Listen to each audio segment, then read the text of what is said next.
现在的年轻人为什么不愿意生孩子了呢？根据2023年人口统计报表来看呢，新出人口为902万，死亡人口为1100万，全国人口为14亿967万人，减少了足足208万人。那么面对人口的负增长，我们该如何应对呢？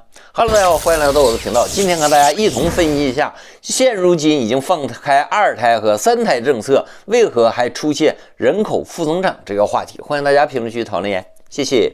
开头我说的一组数据说明一个重要的问题：我国人口出现了负增长，并且还有一个事实，那就是结婚的人越来越少了。 根据统计，在2023年，我国的适龄青年不结婚、单身的人口竟达到2.4亿。2.4亿什么概念呢？相当于啥？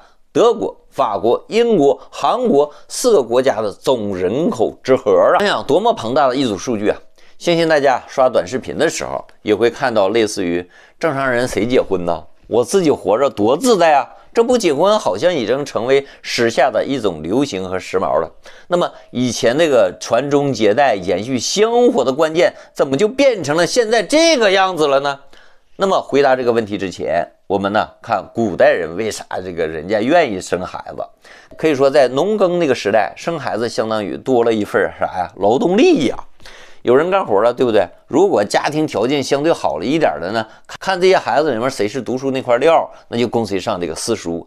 万一考取一个功名啥的，是不是？那可是光宗耀祖的大事了。所以说，在古代时候人们呢就喜欢生孩子。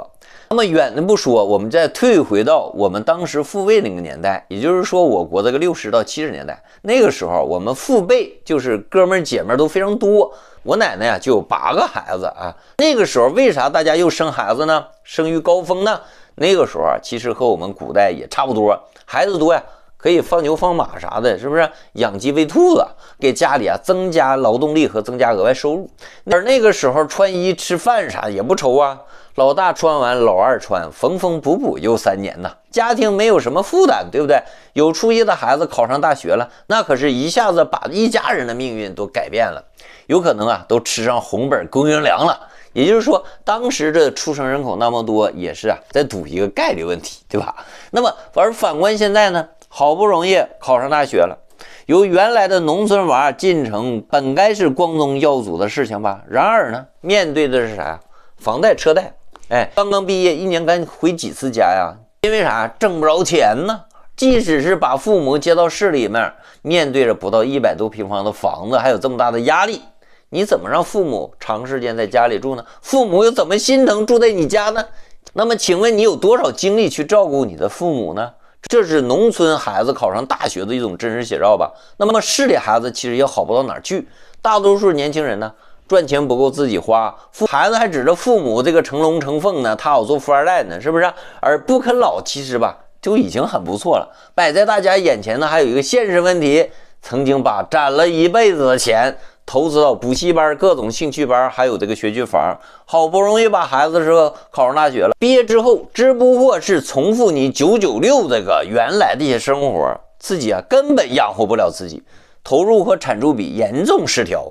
你还想指望着他们养老吗？不啃老就已经不错了。那么。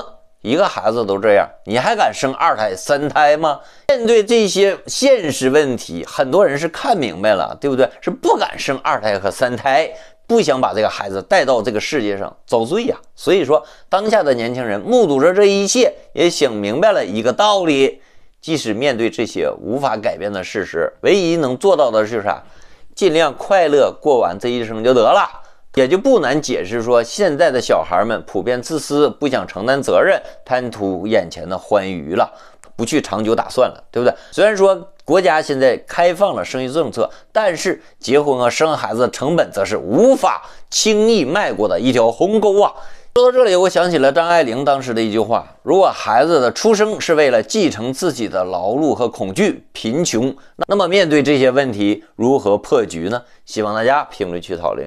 视频完整理网络有说的不对的地方，还请大家批评指正。风格8点半分享到结束，感谢大家，我们下次再见，拜拜。